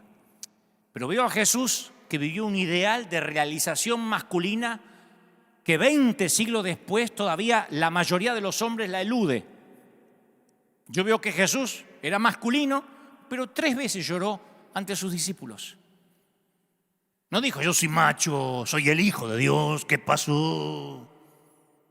No ocultó sus temores, no dudó en pedir ayuda. Mi alma está muy triste, hasta la muerte, dijo en Getsemaní. Quédense aquí, muchachos, velen conmigo. ¿A cuántos líderes de nuestros tiempos viste tan vulnerable? Hace memoria, ¿cuándo fue la última vez que viste a un líder decir, estoy triste? Iglesia, ¿podría orar por mí? No. Hoy los líderes es, aleluya, estoy sintiendo un cohete acá atrás que me... Uy. Y uno los ve como, wow, es un Power Ranger. Jesús diciendo, estoy triste, el Hijo de Dios, cuando lo tuvo que decir. A diferencia de la mayor parte de los líderes que conozco, a Jesús le encantaba alabar a otras personas. Cuando hacía milagros, a menudo procuraba que el resultado se lo atribuyera al receptor. Tu fe te ha hecho salva. No, tu fe. Le dijo a Natanael, es un verdadero israelita, de quien no hay engaño. De Juan el Bautista dijo que nadie mayor que él había nacido de mujer. Al volátil Pedro lo llamó la piedra. Cuando una mujer humillada le rindió un acto extravagante de devoción, Jesús la defendió ante quienes la criticaban y dijo que se seguiría contando hasta el fin de los tiempos este acto de generosidad. O sea, veo un Jesús que no era inseguro, que no nombren al otro más que a mí. Miren que yo soy el Hijo de Dios, ¿eh? ¿Qué Juan ni qué Juan? Yo. No era, él alababa a la gente. Los evangelios muestran a un Jesús que establecía intimidad de inmediato con las personas que conocía. Ya fuera que hablara con una mujer junto a un pozo, con un líder religioso en un jardín, con un pescador junto al lago. Estas personas se acercaban a Jesús, cruzaban 2 o 3 palabras y ya le revelaban sus secretos más íntimos. Y no era porque Jesús los hipnotizaba. Revélame lo que te pasa ahora, como si fuera un Walter Mercado. Se sentían cómodos con él. Uno no abre el corazón ante un religioso que orina agua bendita, que come santos y defeca diablos. Uno abre el corazón cuando ve sencillez, pureza. La gente de la época acostumbraba a mantener distancia de los rabinos, de los hombres santos. Si los hombres santos andaban con venda para no mirar mujeres, sangrándose contra las paredes como gansos para no mirar mujeres, se van a acercar a un rabino. Pero a Jesús se acercaba a la gente porque lo veían auténtico. Voy a la historia de Jesús y veo que no tenía una lista de cosas para hacer hoy. Participó en fiestas de bodas que duraban días. Se dejaba distraer por cualquiera que se le cruzaba por el camino, ya fuera una mujer con flujo de sangre, un mendigo ciego que andaba clamando a voz de cuello. Dos de sus milagros más impresionantes, la resurrección de Lázaro y la hija de Jairo, se produjeron porque Jesús llegó demasiado tarde a sanar a una persona enferma. Aceptaba invitaciones a cenar de quien fuera. Por esa razón, hasta el día de la fecha no hay ningún personaje público que tenga una gama tan variada de amigos. Desde ricos, centuriones romanos, fariseos, hasta recaudadores de impuestos, prostitutas y leprosos. Imaginen a Jesús diciendo, ¿cómo te sacaste una foto con ese? La luz no tiene comunión con las tinieblas. ¿Cómo recomendaste al puma, que el puma no se arregló con los hijos? Yo veo a Jesús y es tan diferente a la gente. A la multitud le encantaba estar con Jesús. Donde Él estaba había alegría. Donde Él estaba había alegría, había fiesta, no había religión. ¿Cómo lo sé? Porque soy papá de nenes chiquitos. Y mis hijos, donde no hay alegría, no quieren estar. Y los niños se desesperaban para estar con Él. Imagina un nene que quiera acercarse a alguien que se bautizó en Limón. Llega Jesús como perfecto desconocido a una aldea de Baja Galilea. Los campesinos lo miran. Esos campesinos que vivieron lo suficiente para conocer la línea divisoria entre la pobreza y la indigencia. Esos campesinos saben todo acerca de la ley, del reino, del imperio romano. Pero conocen todas esas cosas en función a impuestos y deudas, desnutrición y enfermedades, opresión agraria y régimen. Lo que ahora quieren saber cuando viene este que dice ser el Mesías es qué puede hacer este reino de Dios por el niño tullido, por el padre ciego, por ese alma enloquecida que grita entre los sepulcros. Y pronto esos vecinos descubrieron lo que Jesús podía hacer en beneficio de ellos. Ni una sola vez rechazó una solicitud directa de ayuda. Condenó a la generación mala y adúltera que le pedían señales y se resistió a hacer un espectáculo, a montar un show. Marcos relata 7 veces distintas en que Jesús le ordenó a la persona que había sanado, no se lo digas a nadie, no hizo un servicio de milagros, no lo puso en enlace, no hizo un servicio de milagros. En las regiones donde no había fe, ni siquiera hizo milagros, y no porque no pudiera, sino porque no había fe, dijo, no voy a desperdiciar milagros acá. Muchos podrían decir, ¿y por qué hubiese hecho Jesús con semejantes poderes en Roma? En la Atenas de aquel tiempo, en Alejandría. Los propios hermanos de Jesús le propusieron que por lo menos concentre su trabajo en Jerusalén, la capital de Israel. Jesús prefirió mantenerse lejos del centro de atención. Desconfiaba de la opinión pública y pasó la mayor parte del tiempo en ciudades chiquititas, de poca importancia. Cuando su primo, Juan el Bautista, que languidecía en la cárcel, tuvo dudas acerca si Jesús de veras era el Mesías o era un impostor, él le dio este mensaje a los discípulos de Juan, parafraseándolo a Dante habla hoy. Vayan a decirle a Juan lo que vieron por acá. Díganle que hay personas que vendieron sus perros guía y que se dedican ahora a contemplar los pájaros. Díganle que hay personas que han cambiado sus bastones de aluminio por botas para escalar montañas. Díganle que los parias se han convertido en gente con esperanza. Jesús vino a la tierra lleno de gracia y de verdad. Eso dice San Juan, lleno de gracia y de verdad. Y esa frase resume su mensaje. Primero, gracia. A diferencia de quienes trataban de complicar la fe y de petrificarla con legalismo, Jesús predicó un sencillo mensaje: Dios te ama y tienes que amar a Dios. Punto. Sin razón alguna. Él dijo que Dios nos vino a ofrecer su amor sin costo, sin condiciones, sin 613 leyes, pagado por la casa.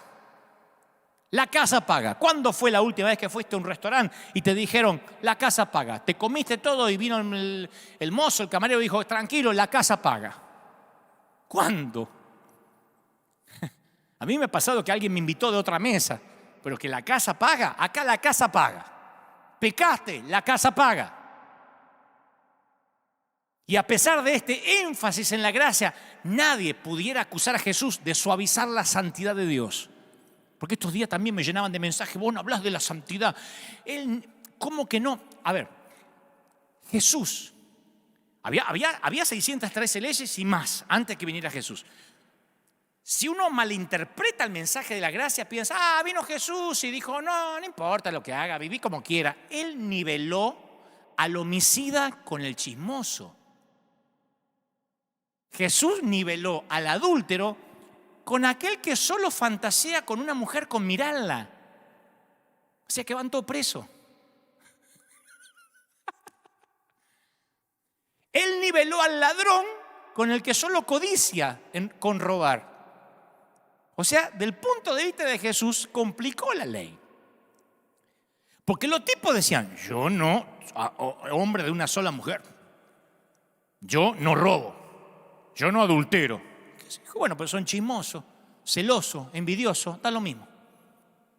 Sed vosotros perfectos como vuestro Padre que está en los cielos perfecto. Son palabras de Jesús, no de Moisés. Así que Jesús estableció una norma que nadie tampoco iba a poder cumplir. Los obligó a todos estos santurrones a correr a la gracia. Al nivelar al chismoso con el homicida o al celoso con el fornicario, obligó a que todos los religiosos necesitaran gracia por más 700 leyes que cumplieran. Lo mismo que pasa ahora. Ay, ¿cómo puede ser que el fulano de tal parece que se divorció? Yo tengo la familia ideal, las pongo en Instagram todas las navidades. Chismosa, lengua bífida, poniendo toda la diarrea verbal en cuanto pueda en cualquier red social de cualquier hombre de Dios. Pero tiene el matrimonio perfecto. Jesús niveló el adúltero, el que se divorcia, el fornicario con el chismoso. ¿Qué estoy diciendo? Que lo complicó. Y les dijo, ven, ni ustedes tapándose los ojos para no mirar mujeres, ni vistiendo a sus mujeres como Batman para que no les reconozcan. Estoy creativo, Ni ustedes pueden conservar la santidad sin gracia. Por eso los llevaron a la cruz.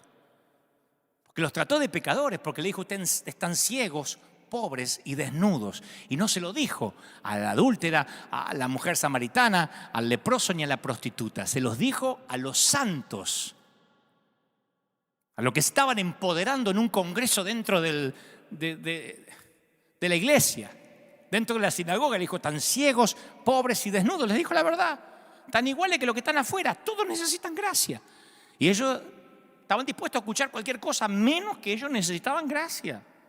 No, Cristo no iba a morir por ellos, iba a desperdiciar su sangre en ellos, porque ellos ya eran santos por la ley. Ese es Jesús, audaz. Jesús nunca retrocedió ante un conflicto. A veces a mí me ponen, Jesús se quedaría callado. Es una locura. Se enfrentó con quienes los interrumpían, con los mofadores de todas las clases. Dio órdenes directas a los demonios, espíritu mudo y sordo, sal de él y no entres más. Qué interesante que los demonios nunca dejaron de reconocerlo como el Santo de Dios o como el Hijo del Altísimo. Qué interesante que quienes pusieron en duda su identidad fueron los fariseos. Un demonio es mucho más sabio que un religioso, siempre.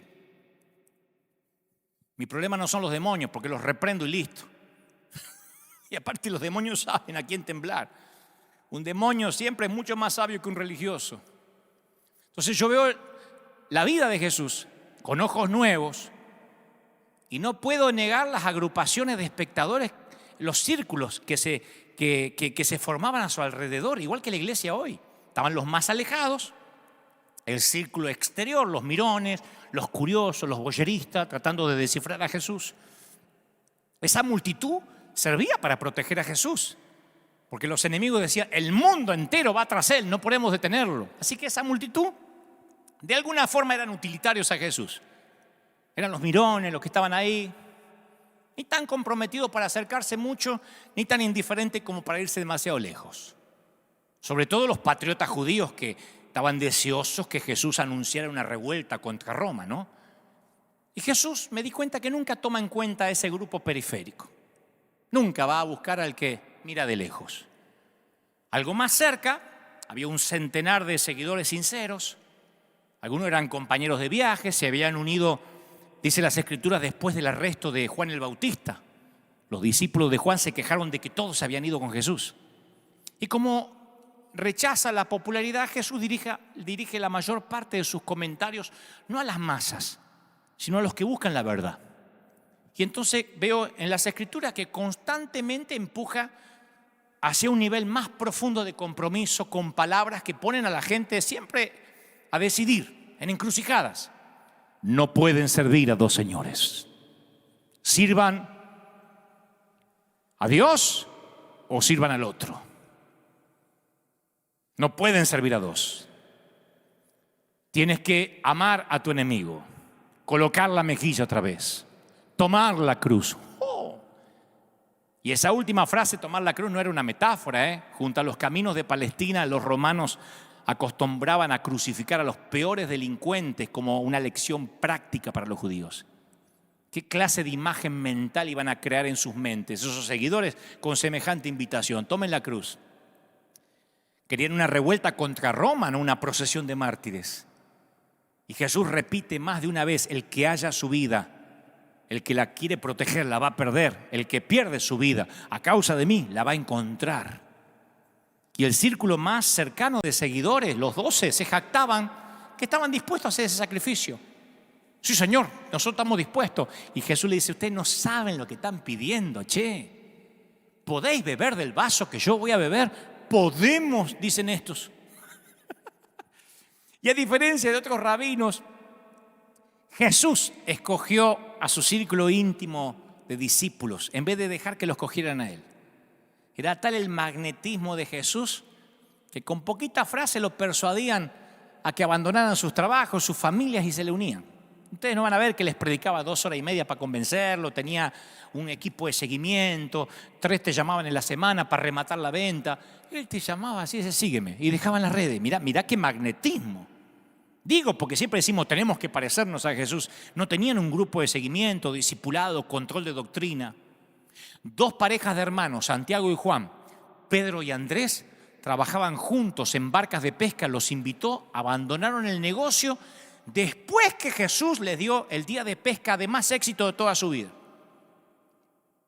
Decirle a un empresario hoy que llega Jesús hace que la empresa empiece a facturar a lo loco y dice: ahora déjale venir. ¿Estás loco vos? Ahora no. Pedímelo cuando la empresa esté fundida, no cuando me vaya bien. Todos menos Judas Iscariote provenían de la provincia natal de Jesús, Galilea. Judas era de Judea, lo cual hasta demuestra cómo se había extendido la reputación de Jesús. No había redes sociales. Y a mí me desconcierta la extraña mezcla de estos 12, porque de eso también tiene que ver con ver la Biblia con ojos nuevos. Tiene que ver con esos corderos improbables, con esos ungidos menos pensados, con esa gente rota. Simón el Celote pertenecía al grupo que se oponía violentamente a Roma. Mateo era recaudador de impuestos. Lo había contratado el gobernante marioneta de Roma.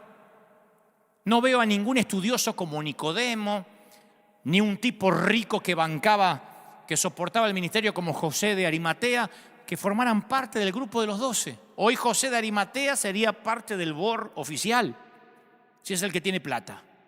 Metieron la mesa chica. Hay que mirar muy a fondo para encontrar alguna capacidad de liderazgo en estos 12. De hecho, el rasgo más característico de los discípulos parece que era el espíritu de estupidez.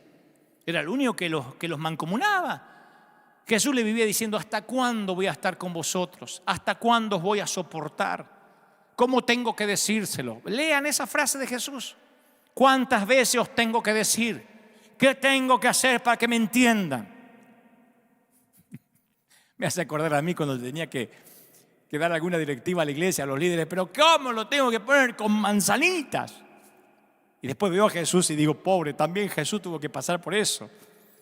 Mientras está tratando de enseñarles a servir a los demás, pelean acerca de quién se va a sentar al lado de él en el cielo. Y esa limitada fe a veces exaspera a Jesús. Terminaba un milagro y ya estaban preocupados cómo iba a hacer con el otro. Bueno, está bien, pudo alimentar a 5.000, pero ¿va a poder a 4.000? Casi siempre había una nebulosa de duda que separaba a los 12 de Jesús. Yo digo, ¿por qué invierte Jesús tanto en esos aparentes perdedores? ¿Por qué le da voz a esos corderos? Marcos dice por qué. ¿Por qué Jesús escogió a los 12? Este es el Evangelio, este es el resumen del Evangelio. La razón por la cual Jesús escogió a esos aparentes 12 perdedores. Para que estuviesen con Él y para enviarlos a predicar, dice Marcos. Ese es el Evangelio. Señoras y señores, bienvenidos al secreto más escondido de la Biblia. El secreto de la sencillez del Evangelio. Para que estuviesen con Él y para que prediquen. Eso es el Evangelio. Para que estuviesen con Él. Jesús nunca trató de ocultar su soledad y su dependencia de los muchachos. No los escogió como siervos, sino como amigos. Lo dijo, como amigos. Les he revelado lo que un amigo revelaría, lo que escuché de mi Padre. Compartió alegría, risa, dolor, los buscó en tiempos de necesidad. Esos muchachos se convirtieron en su familia, en su madre, en sus hermanos, sustitutos. Renunciaron a todo por Él y Él renunció a todo por ellos. Los amaba pura y llanamente. Para que estuviesen con Él. ¿Para qué somos salvos? Para estar con Él, no para hacer iglesia. Para estar con Él. ¿Cuánto hace que no estás con Él? 2, para enviarlos a predicar. Jesús sabía que iba a estar poco tiempo en la tierra y que el éxito final de su misión dependía no solo de lo que consiguieran solo 3 años, primero con los 12, después con los 11, luego los miles y después los millones, y que esos millones iban a hacer extender el Evangelio a las 4 esquinas del mundo antiguo. Lo que veo es que estos tipos, estos discípulos eran tan comunes, tan corrientes, y eso me da esperanza a mí, a Dante Miguel Gebel, me da esperanza. Porque Jesús no los escoge por su talento innato, por lo perfecto, porque seguían las 613 leyes. Cuando Jesús vivió en la tierra se rodeó de personas comunes. Algunos no lo comprendieron bien. Algunos no ejercieron poder espiritual. Y otros se comportaron como adolescentes mal educados, y eso incluye a sus discípulos. Escogió a 3 seguidores, los hermanos Santiago, Juan y Pedro, que recibieron las reprimendas más fuertes. Y 2 de ellos llegarán a ser los líderes más importantes de los primeros cristianos. No puedo evitar pensar que Jesús prefiere trabajar con reclutas que no prometen mucho, con los ungidos menos pensados. Después de haber enviado a 72 discípulos a una misión de capacitación, se alegró por los éxitos que le contaron y dijo: Jesús, te alabo, Padre, Señor del cielo y de la tierra, porque escondiste las cosas de los sabios, se las escondiste a los entendidos y se las revelaste a los niños. Sí, a ti te agradó hacerlo así. Y con esa cuadrilla destartalada, Jesús fundó una iglesia que no ha dejado de crecer en 20 siglos. Muéstrame en una sola empresa, una sola compañía que haya logrado eso, con 11 personas. Ese Jesús de estos evangelios es el secreto mayor guardado del cristianismo. El régimen de la religión prefiere a un Jesús domesticado y a corderos silenciados, un evangelio casi comunista. Pocos se sintieron cómodos con Jesús, Los que lo lograron fueron la clase de personas con las que nadie se sentiría cómodo. Cuando Jesús vino a la tierra, los demonios lo reconocieron, los enfermos acudieron a Él y los pecadores mojaron sus pies y cabezas con perfume. Y en tanto Él ofendió a los judíos piadosos que seguían los conceptos rigurosos de cómo tenía que ser Dios. Cuando yo veo el rechazo de estos religiosos, por Jesús, yo te voy a hacer una pregunta a lo argentino. ¿Vos creés que la gente religiosa de hoy, por alguna razón, hoy haría lo contrario a lo que hicieron estos religiosos? ¿Por qué? ¿Por qué van a cambiar? ¿No será que la religión quiere que Jesús armonice con sus expectativas de sana doctrina, aunque no concuerde con el Jesús de los evangelios? Porque Jesús alabó a un vil cobrador de impuestos por encima de un fariseo temeroso de Dios. A la primera persona a la que se le reveló abiertamente como Mesías fue a una samaritana con 5 matrimonios fracasados y una aventura actual. Con susurro de moribundo perdonó a un ladrón sin ninguna posibilidad de crecimiento espiritual, de ir a la célula, de diezmar, de ofrendar, de congregarse o de obedecer al líder. Entonces yo veo una mezcla de amabilidad con los pecadores y de hostilidad hacia el pecado, pero en gran parte de nuestra congregación, de nuestra iglesia, encuentro lo contrario. De labios para afuera decimos, odiamos el pecado, pero amamos al pecador. ¿Pero lo practicamos de verdad? Seguimos redefiniendo el pecado y cambiando el énfasis. Los pecadores no se sienten amados por la gente de la iglesia y sé que hay mucha gente que los cree en sus hogares. A mí me lo dicen muchos inconversos. Yo trabajo con cientos de inconversos.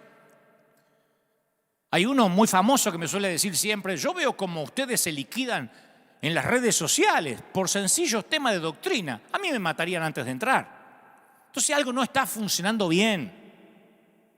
Cuando yo veo las instrucciones de culto en un libro como Levítico, me parece un manual que parece que es un manual para manejar material radioactivo. Trae solo corderos inmaculados al tabernáculo. No toques el arca. Deja siempre que el humo la cubra. Si alguien mira el arca, adentro se muere. No entra nunca al lugar santísimo, excepto el sumo sacerdote una vez al año. En Yom Kippur hay que atarle una cuerda al tobillo, de manera que si comete un error y muere adentro, se le pueda sacar el cuerpo para afuera. Los discípulos crecieron en un ambiente como ese. No podían pronunciar nunca el nombre de Dios. Tenían que cumplir el código de purificación, siguiendo la ley mosaica. Daban por sentado, como la mayor parte de las religiones de la época, que el culto incluía sacrificios. Algo tenía que morir. Y su Dios había prohibido sacrificios humanos. Y por esto, en un día de fiesta, Jerusalén se llenaba de balidos, de quejidos, de 250.000 de animales que iban a acabar en el altar del templo. Ruido, olor de los sacrificios eran recordatorios sensoriales del gran abismo que había entre Dios y ellos. Y ahora los seguidores de Dios se reunían, cantaban himnos, se dirigían a Dios con la palabra Abba. ¿Dónde está el temor, el protocolo que se exigía al acercarse al Mysterium Tremendum? Nadie traía animales para ser sacrificados. La muerte ya no formaba parte del culto, excepto cuando recordaban el sacrificio de Jesús en la cruz. Jesús hizo cambios de cómo vemos a Dios. Aproximó a Dios a la gente. A los judíos que conocían a un Dios distante, Jesús trajo el mensaje de que Dios se preocupa por la hierba del campo, alimenta a los gorriones, sabe la cantidad de cabello que hay en la cabeza de la gente. A los judíos que no se atrevían a mencionar el nombre de Dios, Jesús trae la sorprendente palabra aramea Abba, que es un término familiar de afecto, onomatopéyico como papá. La primera palabra que los nenes pronuncian, Abba. Antes de Jesús nadie hubiera pensado en usar una palabra semejante para Yahvé, el Dios soberano. Cuando Jesús estaba clavado en la cruz ocurrió algo que pareció sellar la intimidad con la iglesia joven que estaban haciendo.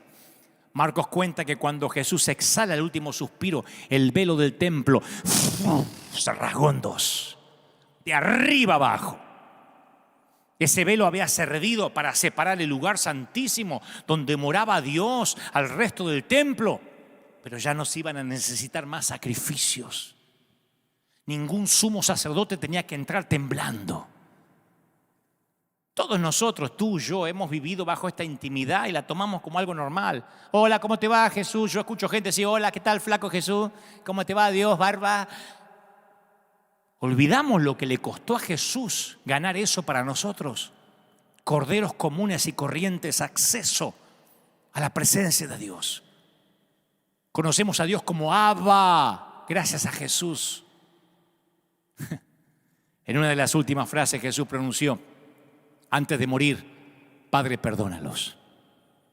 A los romanos, a los líderes religiosos, sus discípulos que se habían escapado. Perdónalos porque no saben lo que hacen. Jesús había vivido entre nosotros y ahora entendía. Yo en estos días hasta veo la cruz con ojos nuevos. Yo pensaba ayer, ¿qué hizo que los cristianos tomaran ese instrumento de ejecución como símbolo de fe? ¿Por qué no hacer todo lo humanamente posible para eliminar ese recuerdo? Hubiéramos podido insistir en la resurrección y mencionar la cruz como una lamentable acotación en la historia. ¿Por qué la cruz se convertiría en el núcleo principal de la fe? Él no necesitó decir: haced esto en memoria de mí acerca del Domingo de Ramos, el Domingo de Resurrección. Pero es evidente que no quiso que olvidáramos lo que ocurrió en el Calvario. En el Calvario nos dio acceso a Dios para que no haya más religiosos. Jesús entiende el poder de la gente, esa que no le importa para nada que se fijen en ella.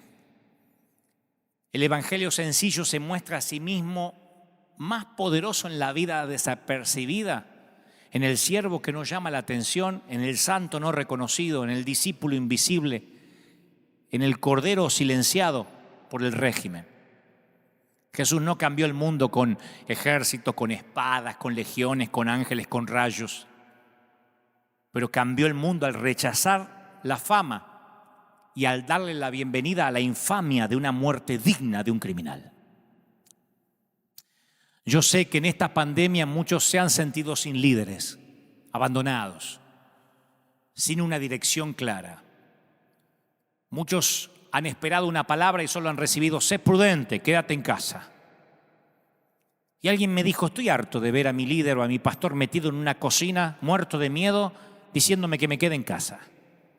Y yo sé que no esperabas una orden para salir a contagiarte, pero querías algo más que un simple enmudece y sea obediente, porque fueron muchos años de hacer silencio. Pero este tiempo es permitido por Dios para que regresemos a la sencillez de ese Jesús que te describí algunas cositas nomás. Un tiempo para ver a Jesús con tus propios ojos y compruebes qué diferente es al que te dijeron que era. Este Jesús es el secreto mejor guardado del cristianismo. Y si tu encuentro con Jesús fue real, con este Jesús, la cuarentena, la pandemia puede durar 10 años más y no te vas a enfriar ni apartar de la fe. Tranquilo.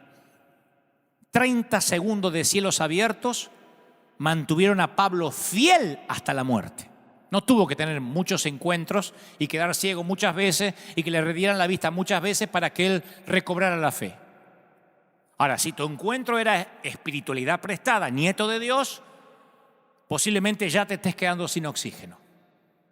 Y recuerda que el tamiz, el colador, también es plan de Dios. La separación del trigo y la cizaña, los llamados de los ofrecidos, lo hipócrita de lo genuino, también es de Dios. En la película sobre Robin Hood, dirigida por Ridley Scott y que protagonizó Russell Crowe, se hace referencia a la fuerza que tendría contra la injusticia la movilización de la gente normal, de los corderos. Y hay una frase: levántate una y otra vez hasta que los corderos se conviertan en leones. Es el lema que queda escrito en la piedra y en su propia espada. Levántate, álzate una y otra vez hasta que los corderos se conviertan en leones. Y yo espero que de esta pandemia surja una revolución de los moderados, de los corderos que han estado siempre silenciosos y se han dedicado a obedecer de forma sumisa, sin siquiera decir: Señor, ¿es este mi lugar? ¿Es este el Cristo que debo conocer?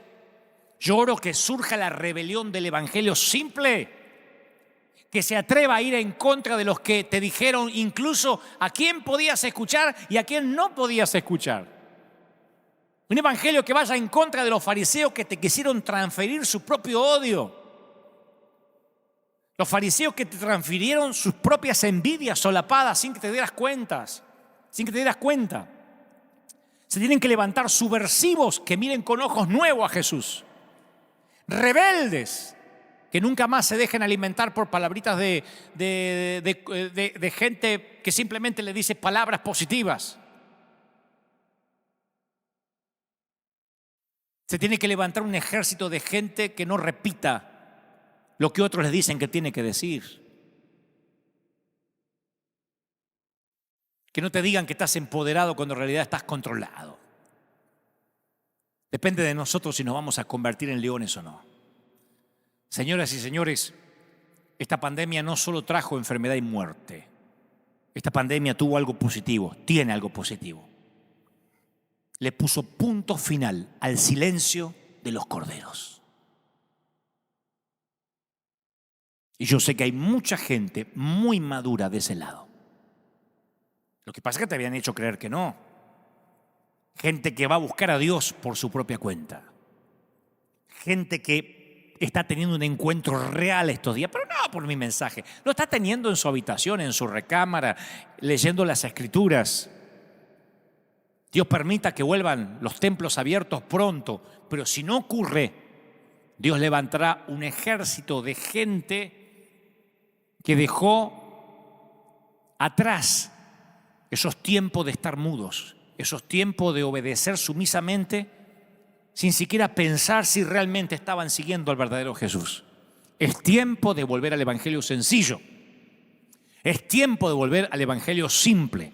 Di conmigo, Señor Jesús, te recibo como mi suficiente Salvador. Entra en mi vida. Anota mi nombre en el libro de la vida. Perdona todos mis pecados. Gracias, Señor, por este encuentro real contigo. Quiero conocerte más. Quiero estar cerca del secreto mejor guardado. Jesús, ayúdame a conocerte más. Entra en mi corazón. Caminemos juntos, hagamos juntos este viaje. Perdona mis pecados. Yo no puedo hacerlo ni cumpliendo todas las leyes del mundo. Dile al Señor, necesito tu gracia. Dile, vamos. Líderes, pastores, ungidos, dígale, necesito tu gracia. Dile, como dijo el Señor en Getsemaní, estoy triste. Necesito tu gracia. Bendito sea el Señor. Y quiero orar por todos los que ahora han decidido hacer un nuevo compromiso con el Señor. Como decimos cada domingo a la gente de nuestra congregación, a los que son de la congregación virtual de otras partes del mundo, yo quiero que te pongas de pie a donde estés con tus papás, con tu mamá, con tu abuelo, con tus hijos, con tus nietos. Vamos a terminar orando. Vamos a pedir en los últimos minutos del servicio de hoy que Dios bendiga tu entrada, tu salida, tu acostarte, tu levantarte, te bendiga en el campo, en la ciudad, tus horas de trabajo, tus horas de descanso. Que Dios haga brillar y resplandecer tu rostro, pero que sobre todas las cosas conozcas al Jesús real. Sobre todas las cosas los corderos nunca más se queden callados y digan, yo no descansaré hasta que Cristo se revele a mí. Y el Señor sale a tu encuentro ahora. ¿Pueden sentirlo? El Señor está saliendo a tu encuentro ahora. Yo oro por los que están ahora mirando en sus casas, en sus hogares. Oro por los que están cansados de luchar, los que dicen, Señor, no puedo más. Ha sido una pandemia demasiado larga. Son 5 meses de lucha. He perdido empleo. Estoy en crisis matrimonial. El Señor me dice, gente rota, por ti es que di mi sangre en la cruz del Calvario. No te confundas. Yo no vine por los sanos. Yo no vine por los santos. Yo vine por los enfermos y por los pecadores. Te ama el Señor. ¿Cómo no te va a amar el Señor? ¿Cómo va a perder el interés en ti si, como dije la vez pasada, Él te tiene esculpido en sus manos? Oro por los que están ahora en distintas partes del mundo. Oro por los que han bajado los brazos. El Señor me muestra gente triste, insuficiente, gente que decía, yo no califico. Durante semanas el Señor me dice, habla de mi gracia, porque la religión ha quitado la gracia de los templos. Y el Señor dice, he aquí, yo te perdono. Sé que hay gente que se va a enojar con este mensaje. Sé que hay gente que va a decir, es liberalismo, pero el Señor me dice que te diga que el Espíritu Santo traerá convicción de que esto es palabra de Dios. He transmitido lo que creo, Él me ha dicho que diga. No he agregado, no he quitado. A lo que creo es la revelación de Él. Y ahora yo oro para que el Espíritu Santo llegue a lo más profundo de tu ser. Los que están en casa, los que están orando, los que están clamando conmigo. Vamos, es tiempo, dice el Señor, en que la gloria, mi gloria, haga habitáculo en tu habitación, en tu recámara, en la sala, en el patio, donde me estés mirando. Oro por todos los países de nuestra América, los países de Europa, Asia, África, Oceanía. Ahí está el Señor, un viento de otra parte, soplando, Dios, sobre los que habían perdido la fe, sobre los que habían perdido la esperanza. Me dice el Señor que te diga, no te entregues, no bajes los brazos, no te rindas, gente rota, ungidos menos pensados. Te ama el Señor. ¿Cómo no te va a amar el Señor? Es este Jesús que te parece distinto al que te habían dicho, el que te ama. Es este Jesús el que busca, el que te llamó para que estés con Él y para luego comisionarte a predicar. Hay gente que dice, yo perdí toda idea de que el Señor me va a usar. He hecho estragos con mi vida. Satanás ha querido destruirme, pero el Señor me dice que te diga, recuerda, si yo comisioné al loco gadareno y si comisioné a la mujer samaritana y a mis 12, es que tengo esperanza contigo. No te deja el Señor hasta que no haya hecho contigo lo que dijo que iba a hacer. Te bendice el Señor. Suelto sobre todo a la gente que está mirando ahora esta palabra, y que los ungidos menos pensados, que los corderos que estaban silenciados levanten la voz y digan, el Señor me ha ungido para dar las buenas nuevas, para libertar a los oprimidos, para traer libertad a los cautivos, para sanar enfermos, para liberar a los que estaban cautivos mentales. Yo lo creo. Creo que un nuevo tiempo comienza y que esta pandemia sirve para que el pastor de los pastores esté contigo, te enseñe, te disipule y te lleve a un nuevo nivel, a una nueva dimensión. Lo creo, lo declaro en el nombre del Señor de las multitudes. Amén y amén. Aleluya. Voló la hora. Pero el Señor ha hablado hoy y yo soy el primero en recibir. Se terminó el silencio de los corderos. Batallón del ejército de Dios. Escuadrón de oficiales, aquellos que le pelean palmo a palmo las almas al enemigo. El escuadrón de emergencia, el escuadrón de búsqueda en combate contra las fuerzas invasoras. Que Dios te bendiga, que Dios te guarde, que haga resplandecer su rostro sobre ti. Y nosotros nos vemos aquí la semana que viene, Dios mediante. Los dejo con la placa final para que puedan ayudarnos a que este río jamás se detenga. Sigan orando, sigan clamando, que los mejores días están por delante, y siempre que haya un diluvio habrá un nuevo pacto. Dios te bendiga, hasta la próxima. Chao.